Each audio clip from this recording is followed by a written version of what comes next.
Hello friends, today we are going to talk about repurposing, reusing frames that you find at the Goodwill or at yard sales or at thrift stores.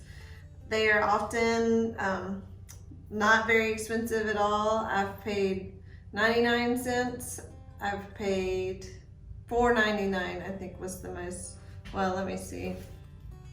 Yes, $4.99. So I'm going to show you the vintage frames. I kind of have a pile of them that I've accumulated, and I want to show you how you can buy printable artwork off of Etsy or wherever, or you can even find for free and download for yourself and turn it into something that looks beautiful in your home. So let's get started. Okay, so here we are with the frames that we'll be working with. These 99 cents, is that what that says? Yes. And I'm going to show you how I take off the paper backing and get to where I can swap out the subject in the frame. But before I do that, let me just run through and show you what I have. These, this was, oh look, you can see me. This, I can't see what it says. $1.99? No, that's still 99 cents. Also, gosh, it's hard to see. 99 cents. And dirty, look how dirty. This one does have a little ring, so we could hang this on the wall. Already started kind of disassembling. Here is the back, and you can see it's just a little print that has been faded from the sun, and we're gonna take this out. This was a set of 2 for $4.99. This one's actually pretty cute as it is. It would look great on in a bathroom, but I don't really want to use it that way. This was $1.99. This one also has the paper backing, so we'll take that off. These, I got these. This is also a set of 2. These are not in great condition, and I might just keep them as they are. I'm really on the fence. This is a little dramatic for my vibe, but I also think, I don't know, I love the frame. I love the detail on the frame.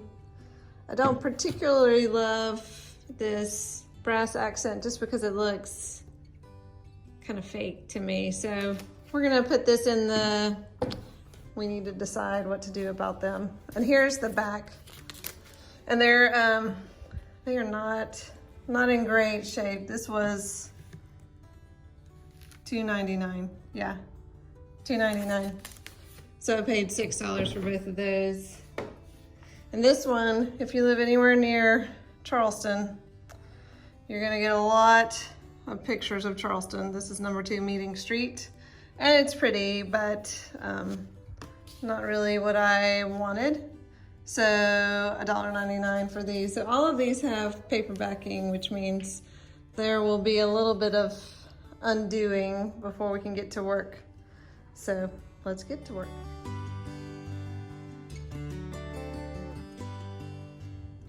Okay, so if you have some like these that don't have those sweet little prongs, but instead have staples, you're gonna want either a stapler, a staple remover, or I have a little tiny flathead screwdriver. I'm gonna see if I can undo these. The first thing you can do is try to just push on the glass, but these guys aren't budging, so let's see how this goes.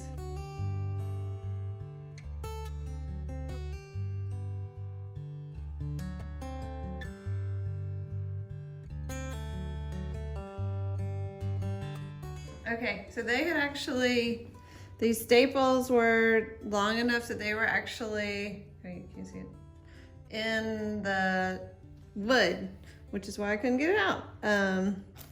But everything is out now, so let's see what this looks like. on the other side. So this one is double matted, and then it's just got this little cute little tiny thing in here.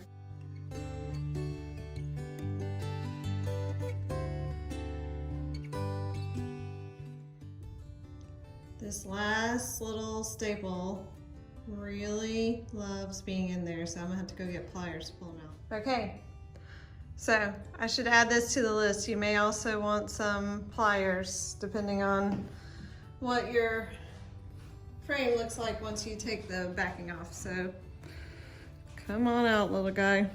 There, so easy with pliers. Okay. Oh no, look. Lots of staples. All right, this is gonna take a minute, I think.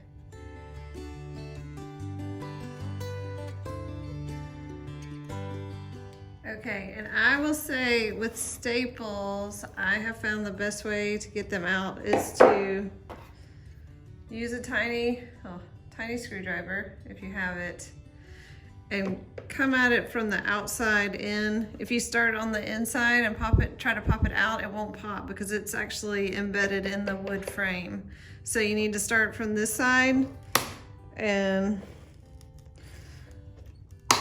give it a little, just use it like a lever.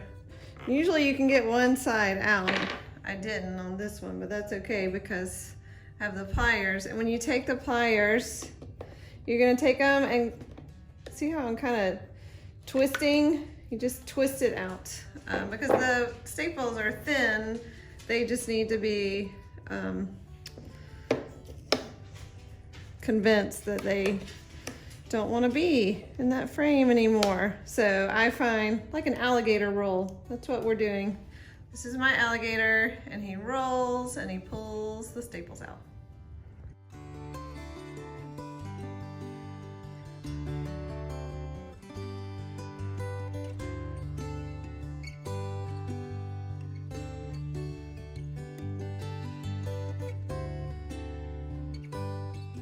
Okay, so I finally got all the staples out of that one. He was a bit of a beast. Let's see what it looks like when we pull the cardboard backer off. Oh shoot, it's all one piece. That's a little bit of a bummer. I like it when the mat board is separate because then I can reuse it, and it's harder to reuse when they're all glued together, but that's okay. We can still work with this.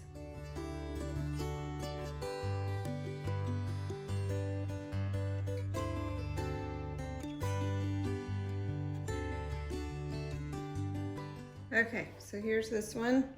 I took the cardboard out, and this one is, the print is not attached to the mat, so I like that. And then I think that's all I have to do. Yeah, I just have to wash all the glass now, so I'm gonna go do that. Okay, so here's my big stack of dirty glass with lots of stickers. I'm just gonna wash them with regular dishwashing soap.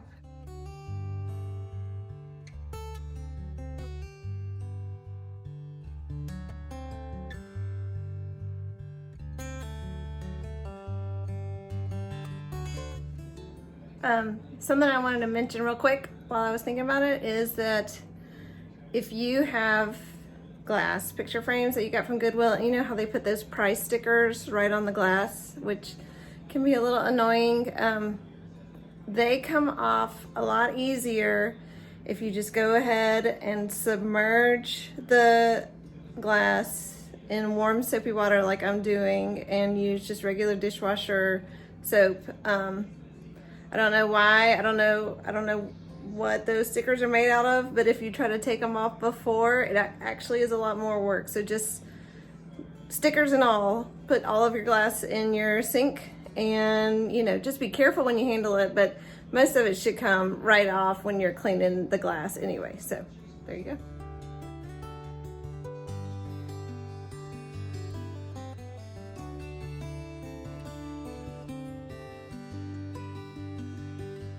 Okay, here's all my glass, and it's gonna dry. And you don't necessarily have to put glass back in if you don't want to. The pros of glass is that it protects whatever is behind, and you don't have to worry about, like if you had a mat, dust would accumulate, you know, on the little ridges of the mat because it's raised from the picture. But if you are putting in something that's not like precious, everything I'm using is printables. I'm not putting anything like heirloom quality. So if you don't put your glass back in the frame, you will have to adjust for that lack of volume in the frame itself. But you don't have to worry about the reflection that you get from glass. And it might, I don't know, it might look nice depending on what you're putting in there. So we'll explore that more a little in just a minute. All right, here's the chaos. I need to clean it up, but I wanted to show you some of these older frames, this one especially. And I'm gonna do rub and buff. I don't love that just this one corner is a little bit of a different color than everything else. I'm sure if I had it up on a wall, no one would notice, but I haven't used rub and buff a lot, so I figured while I'm doing this, I might as well see how it would turn out on this frame. So let's do that. All right, so this is what I'm using. It was $6.99 Hobby Lobby. This one's called Gold Leaf. There's several different golds in the rub and buff, whatever. There's lots of different gold rub and buffs, but I bought Gold Leaf, and we'll see how that turns out. And I'm just gonna apply it with a cloth. You can also use, if you had like a chip brush, something with kind of firm bristles, you can use that. But do know you couldn't clean it with water afterwards. You would need to clean it with turpentine or something like that. So I don't have any brushes that I want to do that kind of cleanup with, so I'm just gonna use my cloth, and I have lots of these. I always cut up my old t-shirts when I'm done with them. So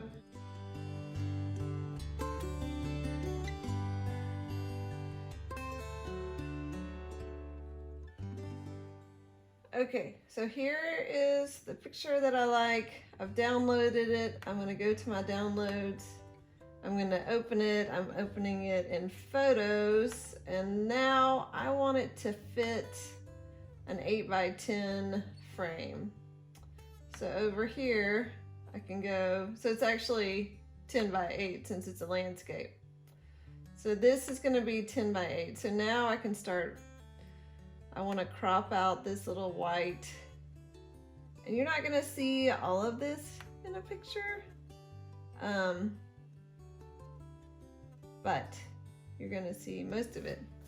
So now I'm just moving it around to find what I want actually in the picture.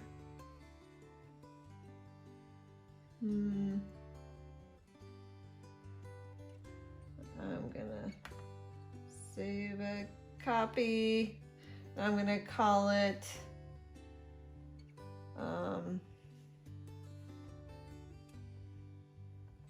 well, nothing apparently.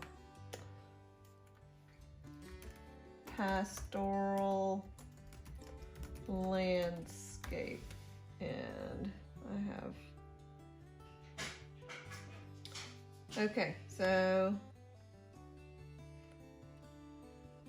I'm curious to see what this would look like if I actually just printed it straight from my printer.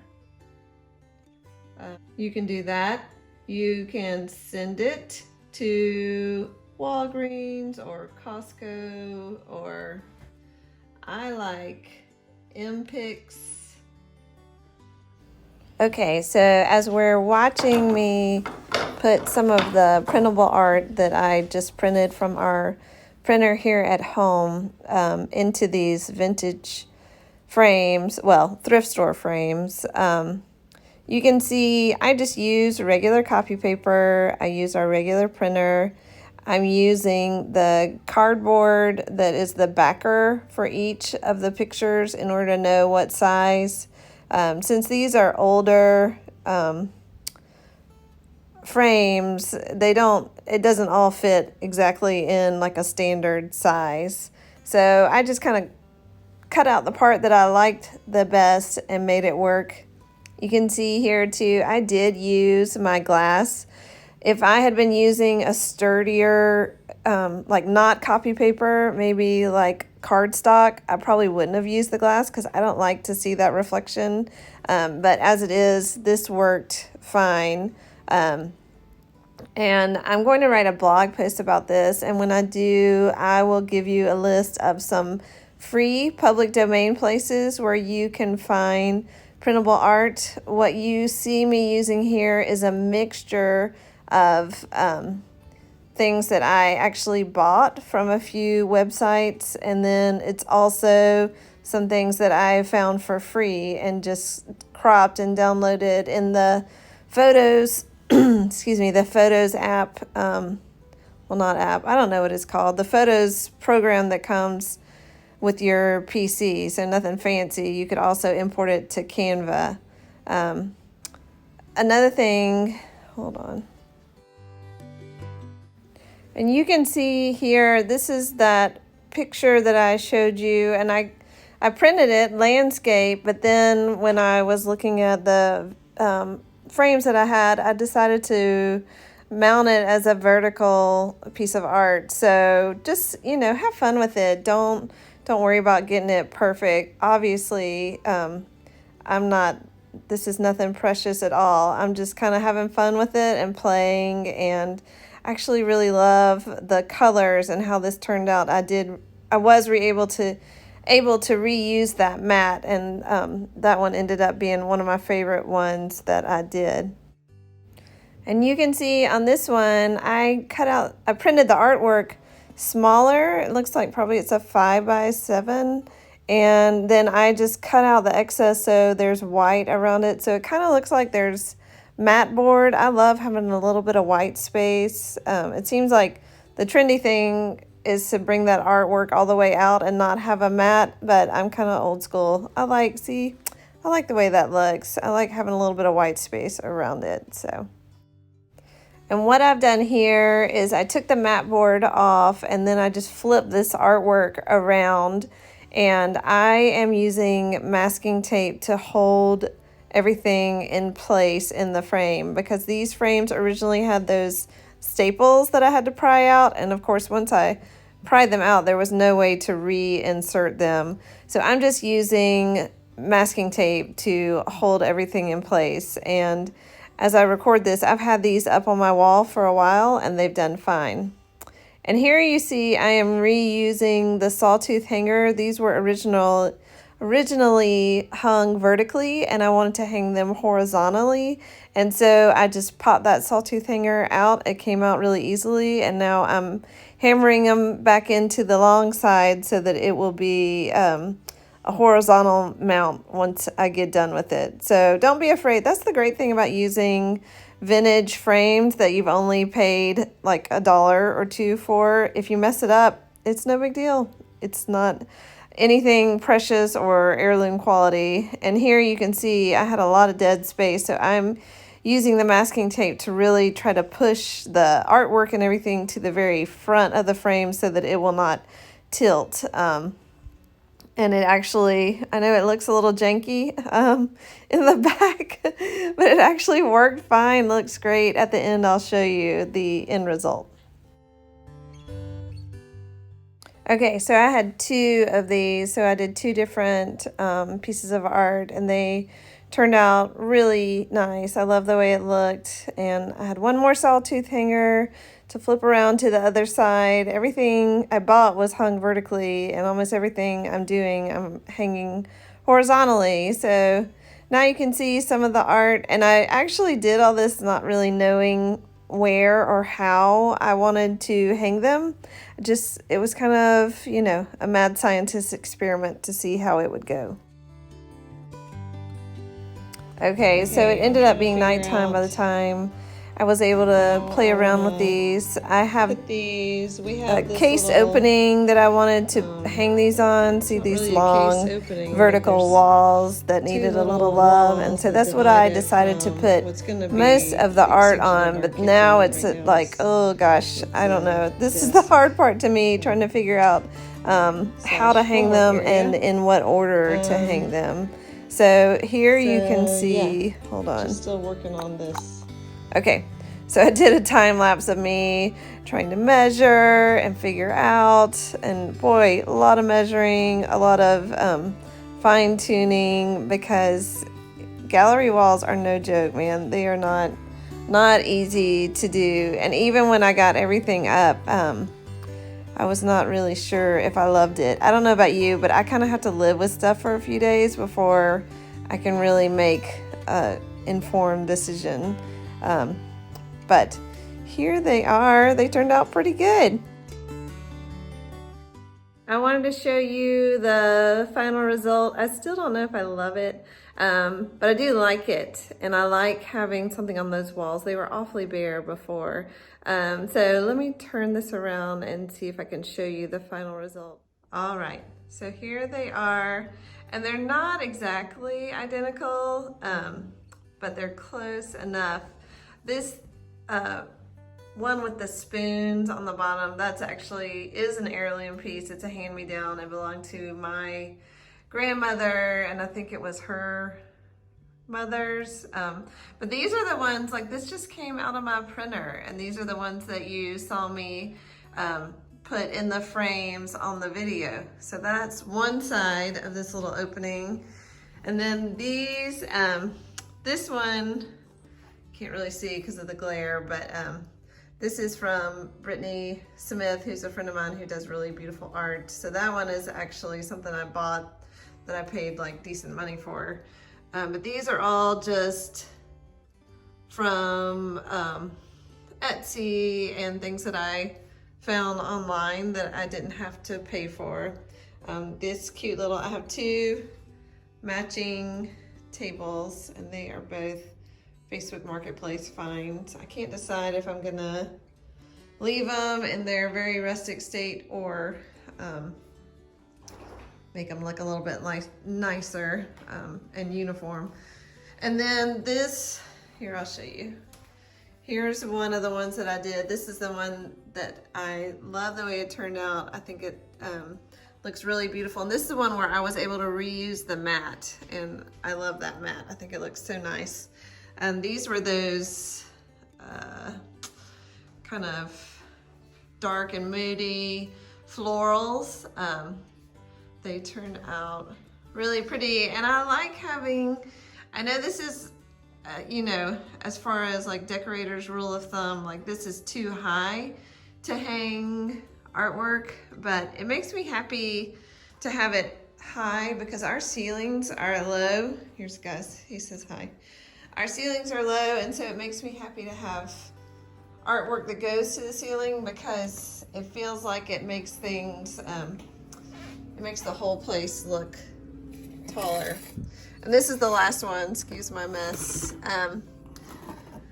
But this is one that I did buy, and I was actually trying to hide this outlet, and then of course my husband put something, used the outlet, which, you know, is an outlet. It should be used, but me, I'm always trying to like make things go away, but it's a mess over here anyway, so it doesn't really matter.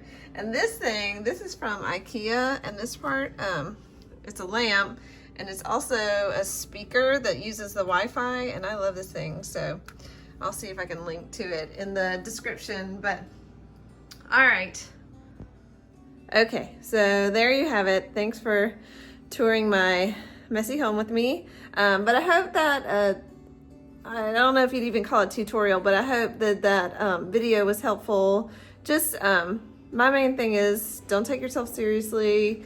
If it doesn't look great, you have to do, I feel like you have to do things badly first before you know how to do things well. So give yourself a chance to do, what do you call it? Like, a yucky first draft. You know, the first time you put it up, it might not be beautiful, but you learn what you like and you learn how to do it better every single time you try new things. So that's all for now, and I'll talk to you later. Bye.